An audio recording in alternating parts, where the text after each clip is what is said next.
হুগলি জেলায় আরামবাগ মহকুমার অন্তর্গত তিরল গ্রামে মা খ্যাপাকালীর মন্দিরে। নমস্কার বন্ধুরা, আমরা আজকে উপস্থিত হয়েছি আরামবাগ। 117 কিলোমিটার অতিক্রম করে আমরা আজকে উপস্থিত হয়েছি মা খ্যাপাকালীর মন্দিরে। এই খ্যাপাকালীর মন্দিরে নানান অলৌকিক ঘটনা নিয়ে আজ আমরা তুলে ধরব আপনাদের সামনে এই মা কতটা জাগ্রত।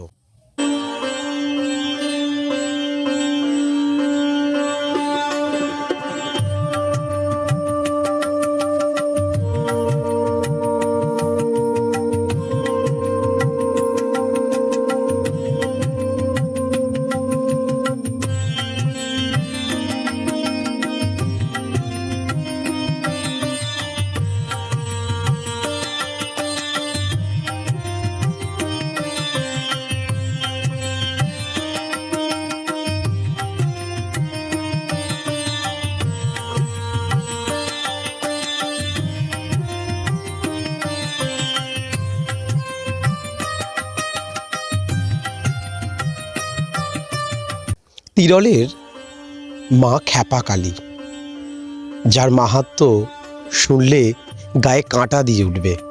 এই তিরলের মা খ্যাপাকালী নামে পরিচিত এলাকার বাসীর কাছে।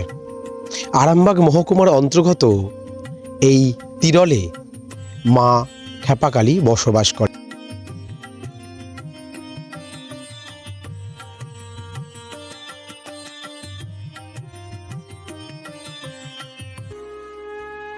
এখানকার অধিষ্ঠিত দেবী আসলে সিদ্ধেশ্বরী কালী।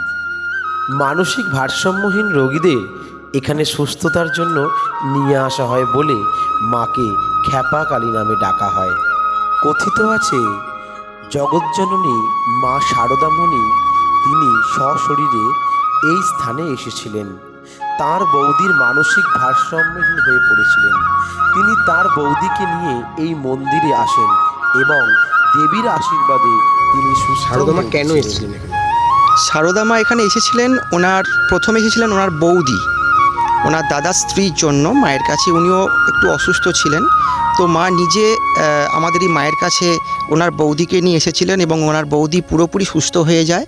পরবর্তীকালে ওনার ভাইজি সম্ভবত রাধুমা, উনিও অসুস্থ হয়ে পড়েছিলেন, তো ওনাকেও এই মায়ের বালা পরানো হয়েছিল। তো এইটা একটা অলৌকিক, মানে মায়ের কাছে জগজ্জননী মা নিজে এসেছেন। হুগলির আরামবাগের তিরলের খ্যাপাকালী মন্দিরে এইভাবেই